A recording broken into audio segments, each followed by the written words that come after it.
जैसा कि हमने पिछले एपिसोड में देखा था कि यांग लिंजू ने रेड किंग कॉन्ग के साथ काम करने के लिए कहा था, तो इस एपिसोड की शुरुआत में हम देखते हैं कि रेड किंग कॉन्ग यांग लिंजू से कहता है कि तुम्हें क्या लगता है कि सिल्वर टाइगर किंग की धमकियों की वजह से मैंने वॉरमंगर्स का साथ छोड़ दिया है।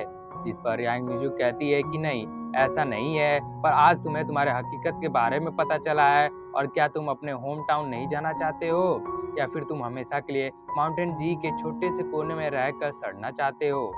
तब यांग लिजू आगे बोलती है कि अगर सभी छोटे छोटे क्लेन मिलकर काम करें, जैसे कि पर्पल फायर क्लेन और तुम्हारा रेड थंडर क्लेन, तो हम लोग भी इस मॉर्टल वर्ल्ड में अपने पावर को बढ़ा सकते हैं और अपना अस्तित्व बना सकते हैं। और इसके सिवा इस वर्ल्ड में अभी बहुत हलचल हो रहा है, क्योंकि कई हजार साल पहले जितने लोग भी सील हुए थे वो सभी बहुत जल्द उस सील से आज़ाद होने वाले हैं। और हो सकता है कि उन लोगों के बीच फिर से पावर को लेकर फाइट हो। और जब पहले नेतृत्व के लिए फाइट हुआ था तब तो मेरा जन्म नहीं हुआ था, पर अब ये फाइट फिर से होने वाला है। और अब इस बार मैं पीछे नहीं हटूंगी और मैं भी इस बार बैटल में फाइट करूंगी। जिस पर रेड किंग कॉन्ग कहता है कि तुम तो अपने ब्लेड की तरह बहुत जल्द डिसीजन ले लेती हो। तब यांग लिजू कहती है कि मैं लोगों के बारे में नहीं सोचती हूँ, क्योंकि कोई भी मुझे नहीं रोक सकता। और अगर इस दुनिया में टिके रहना है तो मुझे तेज तर्रार होना जरूरी है, क्योंकि तभी हम इस दुनिया में टिक सकते हैं और बाकी सबसे फाइट कर सकते हैं। तब रेड किंग कॉन्ग कहता है कि तुम्हारी ये एडवाइस मुझे बहुत अच्छी लगी है, पर ये मैटर बहुत सीरियस है, तो इस चीज़ को लेकर मुझे अपने पैट्रियाट से एक बार पूछना पड़ेगा। जिस पर यांग लिजू कहती है तो ठीक है, मैं तुम्हारे रिप्लाई का इंतजार करूंगी। इसके बाद रेड किंग कॉन्ग वहाँ से चला जाता है और यांग लिजू एक पेड़ पर जाकर खड़ा होकर सिल्वर टाइगर किंग को जाता हुआ देखकर कहती है कि आइस और फायर के प्रॉब्लम को सॉल्व करके और डार्क आइस डिवाइन बर्ड के सोल को डिस्ट्रॉय कर मेरे एंसेस्टर की मदद की है और रेड किंग कॉन्ग को फोर्स किया है ताकि वो वॉरमॉन्गर्स का साथ छोड़ दे। मैं तुम्हारा ये एहसान नहीं भूलूंगी। भले ही सिल्वर टाइगर किंग वॉरमॉन्गर्स को कमज़ोर करना चाहता है, पर मैं किसी का एहसान नहीं रखती हूँ, तो मैं इसे भी बहुत जल्द तुम्हें रिटर्न कर दूंगी। तब हम सिल्वर टाइगर किंग को देखते हैं, जिसको होली ब्लेड सिटी जाता हुआ देखकर ली शियांग कहता है कि हमारे प्लान को खराब करके इसकी हिम्मत कैसे हुई कि ये हमारे सिटी होली ब्लेड सिटी जा रहा है। क्या ये खुद को एक गोल्डन मार्शल गॉड समझने लगा है। जिस पर लीजुआ गुस्सा होते हुए कहती है कि अब सिल्वर टाइगर किंग ज़्यादा बहादुरी दिखा रहा है, और अगर इसने होली ब्लेड सिटी के अंदर कोई तमाशा खड़ा किया तो वहाँ के लोग वॉरमॉन्गर्स के बारे में क्या सोचेंगे। इसीलिए हमें सिल्वर टाइगर किंग को रोकना होगा।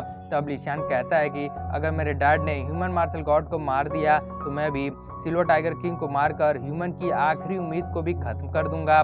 तब लीजुआ कहती है कि इसीलिए हमें पहले होली ब्लेड सिटी जाकर सिल्वर टाइगर किंग से फाइट करने के लिए तैयार हो जाना चाहिए। तब वो सब फास्ट स्पीड का यूज करके सिल्वर टाइगर किंग से पहले सिटी के अंदर पहुंच जाते हैं, जहां लिशैंग कहता है कि हमेशा पैर पंखों से हार जाते हैं। तब लीजुआ कहती है कि पैलेस पहुंचते ही हम एंसेस्ट्रल हॉल के अंदर जाकर ओल्ड राइनो को सिल्वर टाइगर किंग से फाइट करने के लिए बोल देंगे। तब लिशियान बोलता है कि वो लेवल 6 का डेमोनिक बीस्ट है और वो जरूर सिल्वर टाइगर किंग को टक्कर दे सकता है और उसे हरा भी सकता है। पर उन सभी से पहले ही silver tiger king ancestral hall पहुंच जाता है, जिसे देखकर लीजुआ हॉर्न को बजाकर सबको फाइट के लिए तैयार करने को कह देती है। तब हम सिल्वर टाइगर किंग को देखते हैं, जहां उनके सामने बहुत से सोल्जर खड़े होते हैं। सिल्वर टाइगर किंग अपने एक अटैक से उन सभी सोल्जर्स को हरा देता है और उस एंसेस्ट्रल हॉल के अंदर चला जाता है, जहां ड्रैगन हॉर्न राइनो उसका इंतजार कर रहा होता है। और वो सिल्वर टाइगर किंग को देखकर बोलता है कि तुम्हारी हिम्मत कैसे हुई यहाँ आने की।